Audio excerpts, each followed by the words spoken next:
ਸੋਰਠ ਮਹੱਲਾ ਪੰਜਵਾਂ। ਸਿਮਰੋ ਆਪਣਾ ਸਾਈਂ, ਦਿਨਸ ਰੈਨ ਸਦ ਧਿਆਈ। ਹਾਥ ਦੇ ਜਿਨ ਰਾਖੇ, ਹਰ ਨਾਮ ਮਹਾਰਸ ਚਾਖੇ। ਸ੍ਰੀ ਰਾਮ।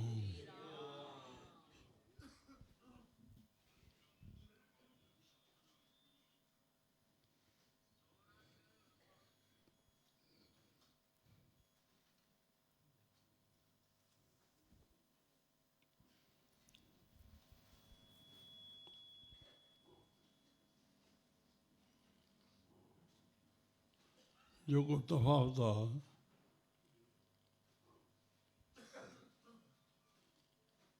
सिर्फ़ु हिकिड़े अखर जो, पंज पाइप जो। पंहिंजो आहे, पंहिंजा आहिनि, झगड़े ख़तमु। न तूं बचे न मां बची।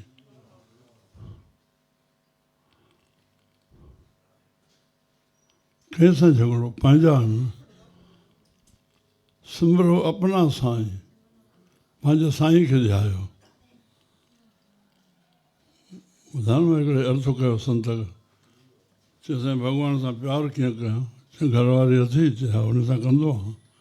पुट सां छो कंदो आहियां? पंहिंजा आहिनि न साईं। पुट इहो अगरि अची वञे भॻवानु मुंहिंजो पंहिंजो आहे, तोखे मूंखे पुछणो न पए भॻवान सां कीअं प्यारु कयां। अरे अरे, प्यारु काई पुछण जी शइ थोरी न आहे। और साईं शब्द आहे, सिंध जो शब्द आहे असांजो। सिंध में साईं ॿार बचो, हिंदू मुस्लमान, छोकिरी छोकिरो, साईं साईं। अचो साईं हेॾे वियो, अचो साईं, अचो साईं, अचो साईं। डायरेक्ट परमात्मा जी शक्ति सां जोड़णु साईं खे। ब्रह्मा विष्णु महेश ताईं न, अवतारनि ताईं न। सिमरो अपना साईं, जेको हलाए थो असांखे। केतिरो वक़्तु यादि कयोसि, सिमरो अपना साईं, माना यादि कयो पंहिंजे साईं खे। दिन सुरैन सद ध्याई। बाक़ी जेकी बचे पोइ तोखे टाइम आहे, ॾींहुं राति उनखे ध्याए। उहो सीड़ाए किथां हूंदो?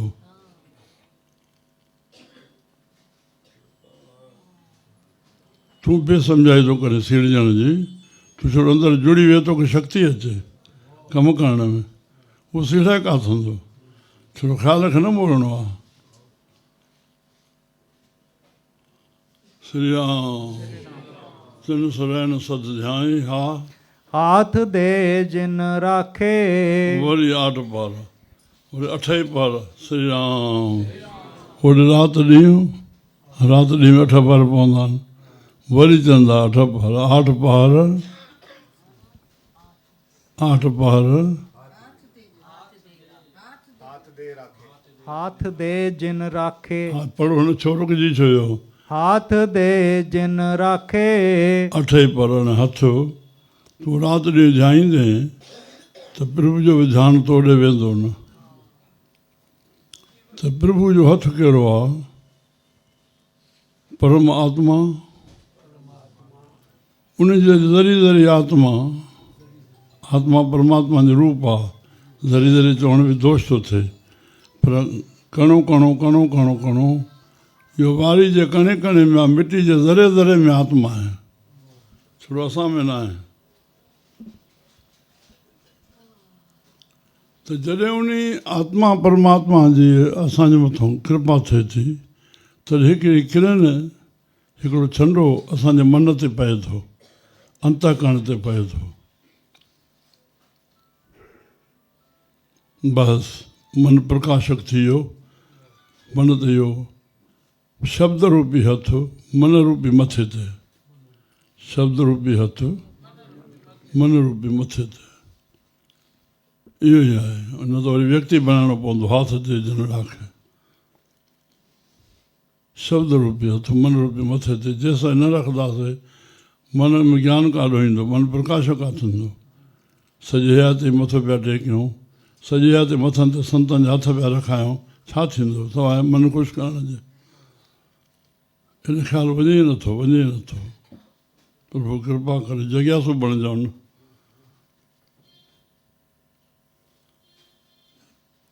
परमार्थी बणजण में स्वार्थ असांजा पाण सिद्ध थींदा वेंदा, असांखे चिंता होॾनि जी आहे परमार्थ खे साइड कहीं बीठो ॼण असांजो कम ई कोन्हे, बसि वास्तो इहो आहे धन कमाइण ऐं ख़र्चणु बसि। अरे इहो त थींदो पियो भाई, लक्ष्य त कुझु ॿियो आहे न, इहो लक्ष्य न आहे न।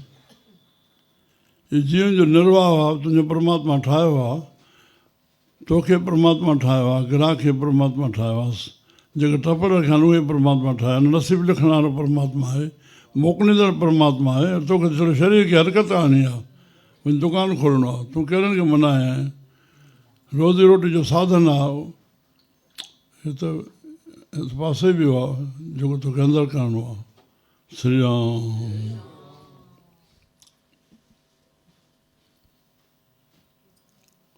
नमस्कार नमस्कार सदा जी जी जी जी जी बैठ सिमरो अपना साईं दिल न सध्याई। बसि असांजो ॾींहुं राति जेकर ओॾे ख़्यालु हूंदो त अठई पर उन प्रभु जो बि असांजे मथां नज़र हूंदी न। बाबा हरदास राम खे कंहिं चयो जलगांव वारे खे, साईं दया कयो, चई हिनखे उल्टो वराए, दया दया दया दया, तूं यादि कंदे वॾो दया थींदी, महिनत मेरी रहमत तेरी। राधा स्वामी संत पहिरियों शिवदयाल साहब उन जो हिकिड़ो पॉइंट आहे, अपने करने पे छोड़ोगे, अपनी करनी पे छोड़ोगे तो अहंकारी बन जाओगे, दया पे छोड़ोगे तो आलसी बन जाओगे। उनकी दया के बगैर स्मरण नहीं होता, मगर दया पे छोड़ोगे तो आलसी बन जाओगे, अपने करने पे छोड़ोगे तो अहंकारी बन जाओगे। करनी अपनी करो, दया प्रभु की हो। तू दया कर मां पोइ जपिया, ईअं न तूं जप न बाबा तोखे दया थिए।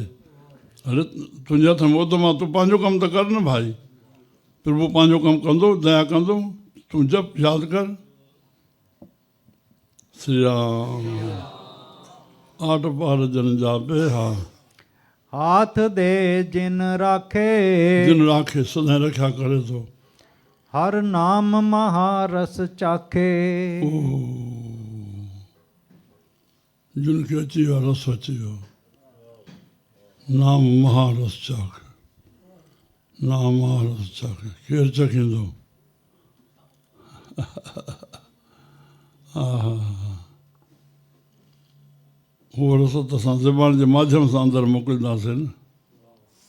हे त मन महसूसु कंदो न, बसि मन महसूसु करे विझे, बसि एतिरी देरि आहे। सभु धर्म ग्रंथ सभु महसूसु करण जे लाइ, जीव खे बसि महसूसु थिए, टिच थिए, पाण अहसासु पैदा थी पवंदो, अड़े मां छाजे लाइ आयुमि, करिणो छा हो, थोरो महसूसु थिए, बसि झटिको अचेसि। जॾहिं अचे प्रभु कृपा करे। छो जो हिकिड़ा ग्वालियर में संत हुया, वैकुंठ आश्रम नाले सां आस्थान आहे, ऐं जिते हिंदुजा सेठियूं जेके मञींदड़ आहिनि, खार बम्बई में खटार दरबार आहे, उनजा जेके आदेसर हुया, उनजा गुरू भाई आहिनि साईं आतम प्रकाश जन। हा ॿ ॻाल्हियूं ॿुधियूंसीं संत जो वातूं, त वैराग अचण जी काई कोई प्रमाण कोन्हे, जंहिंखे जेकी जीअं जीअं लॻो आहे भाई मां बि ईअं वठां, वैराग अचण जो कोई प्रमाण कोन्हे। कंहिं महिल वैराग अची वेंदो, हे जड़ माया चेतन माया जेका आहे, जिथां ठोकर न ईंदी तेसिताईं वैराग न ईंदो। ऐं वैराग आहे खां पोइ ईश्वर जे रस्ते ते हलण जो, ईश्वर सां कॾहिं मिलाईंदो परमात्मा पाण सां, इहो प्रमाण कोन्हे, इहो प्रमाण न आहे। मिली वेंदो इहो त आहे ई, वैराग ईंदो आहे ई, पर प्रमाण न आहे। कॾहिं कंहिंखे, कॾहिं कंहिंखे, कॾहिं कंहिंखे, कॾहिं मिलंदो साईं सां। भॻवान गीता में चयो, सहसर सहसर सहसर, हज़ारे गीता पढ़ण वारनि में मां कंहिंजे स्मृति में अचां थो। वरी हज़ारनि स्मृति आयलनि में चई हिकु उन्ही ते हले थो। वरी हज़ार हलंदड़नि मां कोई हिकु मूंखे पहुचे थो। गीता जो कथन। कोई विरला, गुरमुख कोई विरला, शिव कोई एक आध, ॾेढ ते ॿिनि ते न वधिया, साहब बाणीअ, शिव कोई एक आध, हिक ते थी करे पोइते मोटी आयो। हो शेवक धर्म कठोरा, रामायण लिखियो। हाँ, शेवकनि जी लिस्ट खणिजे, पहिरियों त हनुमान खे रखिबो, वरी ॿियो लक्ष्मण भाउ बि त शेवक थी हलियो न। 12 महीना अन्न न खाधई, जल न पीधई, निंड न कई। शेवक धर्म कठोरा। बाक़ी शेवक थी पए तो अपने शेवक के आपे राखे, आपे नाम जपावे, जय जय काज गिरत शेवक के तहां तहां उठ धावे। अरे शेवक को निकटी होए दिखावे, जो जो कहे ठाकुर पे शेवक तत्काल होए आवे। तिस शेवक के हम बलहारी, जो प्रभु अपने भावे, तिसकी सोए सुणी मन हरिया।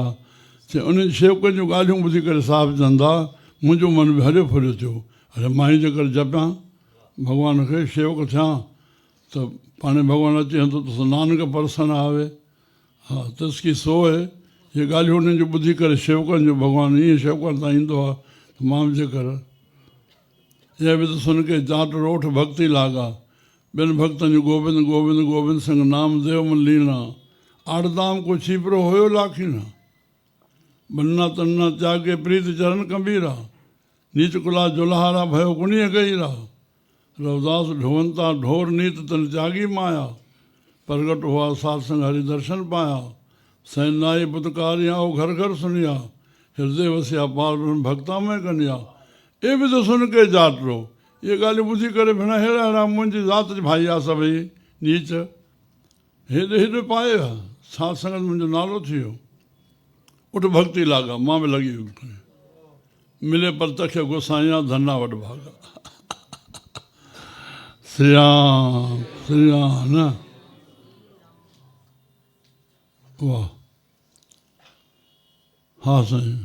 अपने अपने गुर ऊपर कुर्बान, हाँ हाँ, अपने गुर ऊपर कुर्बान, अपने गुरु ऊपर कुर्बान। जब मैं रास्ता मिलन था,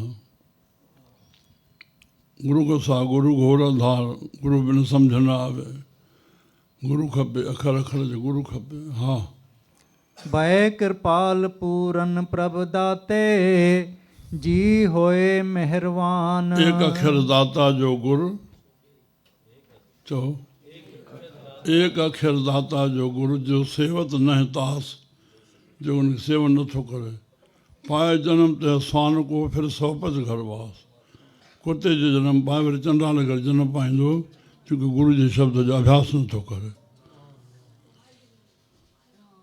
एक अक्षर दाता जो गुरु, ब्रह्म ज्ञान समदान न, जेको ब्रह्म ज्ञान सतगुरु ॾिनो आहे, हिन जे समान कोई दान कोन्हे। गर्भ गीता में लिखियो, 1 करोड़ भेरा तूं गायत्री मंत्र जप, 1 भेरो गुरु जो शब्द जप, बस वाह गुरु वाह गुरु वाह गुरु, भव थींदो अथसि।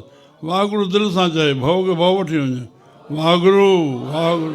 पौड़ी पढ़े जप साहिब जी, निर्भव जपे सगल मोह मिटे। अरे बिना सनी सनी ॻाल्हि बि हेॾे अचो पिया, दिलि सां जो। हा, श्री राम। भय कृपाल पूरन प्रभ दाते, जी होए मेहरबान। भयो कृपाल पूरन प्रभ दाते। हाँ, पूरन प्रभु दाता दाता दाता, तू दाता प्रभु देवनार। श्री राम श्री राम। हाँ, चो ॿीहर चो तो को। भय कृपाल पूरन प्रभ दाते, जी होए मेहरबान। श्री राम।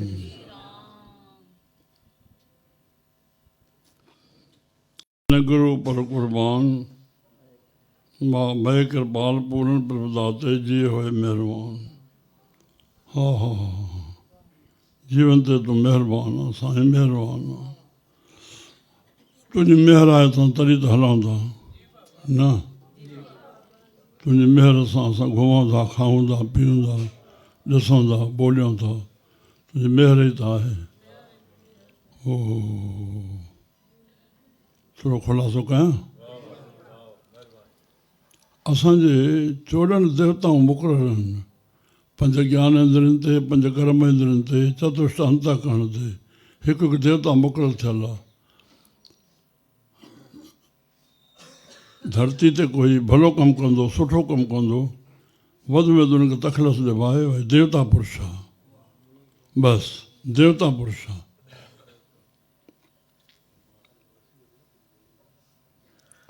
संत खे देवता न ॻणियो वेंदो आहे संत खे भॻवान जो स्वरूप ॻणियो वेंदो आहे हेठि ॻणे थो त भुल में आहे भॻवान जो स्वरूप आहिनि उहो पंहिंजो स्वरूप इन रूपनि में अची करे कल्याण करणु आयो आहे श्री राम अस्तावर जंगम तीर्थ आहिनि संत अस्तावर माना टिकियल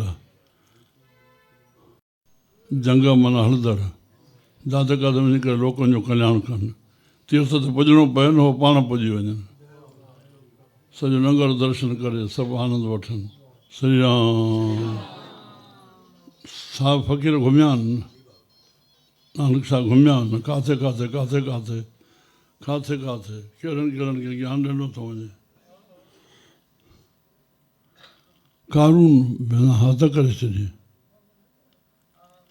क़बरनि मां बि रुपया कढाई ऐलान कयईं जेको रुपयो आणींदो उनखे मां पंहिंजी धीअ ॾींदुमि रुपये त धीअ कीअं मिलंदी आहे कंहिं छोकिरे ॿुधो माउ खे चयईं ग़रीब ॿार हो मां राजा जी धीअ मिले थी रुपए में पुटु रुपए मिलंदी रुपयो किथे आहे मां मरां थो पियो त वञ भला पहिरें मरी वियो आहे तुंहिंजी क़बर में रुपयो विधो आहे उहो तूं कढी आहे उनजे वात मां कढी आयुसि रुपयो ॾिनई थी किथां आया आहिनि चयईं क़बर मां कढायईं सभु रुपया साहब मुख़्तलिफ़ चोलो पाए करके ढेर ते हिकिड़े ते वेठा आहिनि उते ठिकरियूं था गॾु कनि बादशाह जो वज़ीर लंघियो हुतो इहो दृश्य ॾिसी करे बादशाह खे चयो वञे साईं हिकिड़ो मुख़्तलिफ़ फ़क़ीर आहे फ़क़ीर जी क़दुरु शिनास हर जाइ ते अहिड़ी ॻाल्हि न आहे कानून खे थोरो चयूं तोखे बादशाही कीअं मिली आहे हिकिड़ो लीथन खाधो फ़क़ीर वेठो पियो हो इन जी दुआ सां मिली आहे मूंखे हा इहा क़दुरु शिनासी सूफ़ीज़म हलियो वेठो आहे न ईरान इन पासे ॾियो सॼो त फ़क़ीरनि जो क़दुरु न आहे न बिल्कुलु आहे श्री राम कथा वारनि जो शब्द जो वाणी जो वॾो क़दुरु आहे उते पोइ असांजे मां वधीक खुलासो न कयां विवेकानंद चयो आहे भारत के लोग फोरू लोटू हैं शब्द जो क़दुरु किथे आहे 4 कलाक सत्संग थी वियो ॿुधण वारो केरु आहे रखण वारो केरु आहे छा वाणी हली रही आहे छा वाणी हली रही आहे छो उहो सत्संग न आहे छो त नथो सम्झो वञे तो कमु कार आहे ॿी ॻाल्हि आहे टाइम बचियलु आहे त तूं हिते वेही करे हिते वेही अची न हे वाणी ॿुधण जेके शब्द हली रहिया आहिनि उनजी सिफ़त में हली रहिया आहिनि छा विझणु घुरिजे सत्संग छॾो मां चवां तॾहिं सत्संग बाक़ी न असां अंदरि खुलियो ई पियो हूंदा न श्री राम वाह वाह वाह वाह सभा जो सिंगारनि वक्ता वक्ता सभा जो सिंगारनि साईं सिर्फ़ु त हज़ारे हुजनि पर वक्ता न हुजनि त पोइ बादशाह आयो बादशाह जो फ़क़ीर साईं हितां छा करे रहिया हो छा करे रहिया हुआ हे परलोक जे लाइ ठिकरियूं गॾु करे रहिया हुआ खिल अची वियसि भई परलोक में ठिकरियूं कीअं हलनि हलंदियूं आहिनि साईं त कुझु कोन हलंदो आहे त कपिड़ा भित लाहींदा आहिनि ओॾे कुझु हलंदो चए मां सां साण हलंदियूं फ़क़ीर ख़बर लॻे त नथो जेकॾहिं लॻे नथो त तूं क़बरुनि में रुपया कढाया आहिनि इहे तोसां हलंदा बाणी फरमान कनि था तिलक महिला पहला कीजे नेक नामी जो देवे खुदा कीजे नेक नामी जो देवे जो दिसे जमी पर सो सी फना दिसे जमी पर सो दायम व दौलत कसे बेशुमार न रहेंगे करोड़ी न रहेंगे हजार दमरात सीखा जो खर्चे और खाए देवे दिलावे रजावे खुदा होता न राखे अकेला न खाए तहकीक दिल दाने वही बिस्त जाए या दिल खे ॼाण जो दानी माना ॼाण तहकीक दिल दाने या पक सां ॼाण जो उहो बिस्त वेंदो जेको विराए करे खाईंदो वंड विराई मान पाए हा श्री राम हा मुंहिंजा साईं हा नानक जन शरणाई जिन पूरन पैज रखाई सिखो ते कृपाल हा हा हा नानक प्रभु शरणाई वाह वाह शरणाई बसि इनखे वरी वरी रिपीट करिणो थो पए शरणागति छा खे चइबो आहे सॼो तत्व आहे वेदनि शास्त्रनि जो ग्रंथनि जो गीता जो शरणागति पिछाड़ी असांजे गुरु ग्रंथ साहिब में हर हिकु शब्द में शरणाई ते ज़ोर आहे मन जा जेके 8-10 धर्म आहिनि उहे प्रभु जी शरणाई मन दुख सुख खे महसूस थो करे न जवाबु ॾींदा वञो सभई मान अपमान खे यश अपयश खे हानि लाभ खे संयोग वियोग खे महसूस थो करनि श्री राम इहे प्रभु तुंहिंजे शरणान में हाणे ॿियो पासो थोरो खुलासो कयो वञा सुख असांजे चाहींदे असां वटि रहंदो मान असांजे चाहींदे असांखे मिलंदो नफ़ो असांजे चाहींदे नफ़ो ई थींदो हले ईअं थींदो वियोग घर में थिए न संजोगी संजोग भाती वहंदा वञनि थींदो न थींदो हाणे ॿियो पासो दुख असांजे चाहींदे असां वटि न अचे न ईंदो अपमान थियणो आहे न थियणो आहे त थींदो अपयश थियणो आहे थींदो वियोग थियणो आहे थींदो श्री राम जॾहिं ॿई असांजे हथ में न आहिनि न होटाए सघंदा आहियूं न हो उघड़ी सघंदा आहियूं पंहिंजे पंहिंजे टाइम सां असांजे जीवन में सभु असां सभु गुज़री रहिया आहियूं छड़ो संत असांखे गुज़ारण जो तरीक़ो सेखारींदा परमात्मा तोखे तन मन धन वाणी वक़्तु श्वास ॾिना आहिनि उनखे सफलो कीअं कर बसि संतनि में इहो ई त सिखणो आहे अचो साईं वक़्तु पास कयूं तास खेॾी करे हाणे बर्बाद कयूं तास पास कयूं या पिर वटि भेटाई साहिबु या पिर वटि या त अंदरि जुड़ियो रहो प्रभु सां या पिर पचार इन ॿिन्ही ॻाल्हियुनि खां धार चल कादर कंहिंखे न करे ओ या साईं जे अंदरि जुड़ियो रहो या साईं जो प्रचार कर हे साईं जी सिफ़त खुटण जी आहे छड़ो तोखे कीअं बणायो अथई छड़ो इन ते ॾिस श्री राम नानक प्रभु शरणाई हा जिन पूरन पैज रखाई बसि पूरन पैज रखाई बसि न हा हा सगले दुख मिटाई सभई दुख मिटिया पूरन पैज रखाई मन ओॾे जुड़ी वियो सां बसि अहिड़ो पापी न थींदो जंहिंमें दुख ॾिसणो पए हा सगले दुख मिटाई सुख भुंचो मेरे भाई बसि सुख भुंचो मेरे भाई सुख भुंचो सुख खे केरु खाईंदो आहे सुख भुंचो मेरे भाई भोग भुंचो न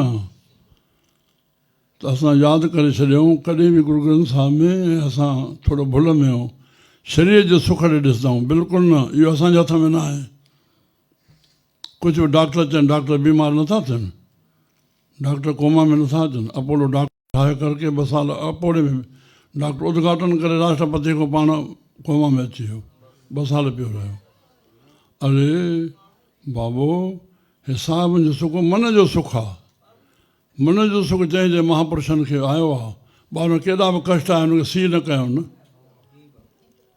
असांखे क्या सचे पियो साहिब हुनखे एॾो कष्ट छो हे छो राम बनवास में केॾो कष्ट हिनखे, उन्हनि खे इहो थींदो हुजे त न वञनि हा न, त मन जो अंदरि सुख हुयो न बाबो।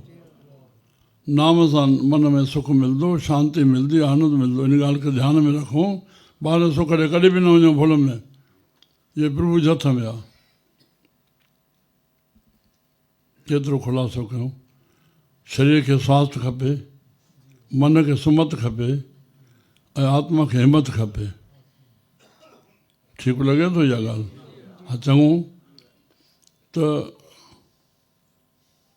जिन खे स्वास्थ्य आहे, हिमत बि आहे, ॿई प्रभु जे हथ में, जंहिंखे हिमत बख़्शे और जंहिंखे स्वास्थ्य बख़्शे।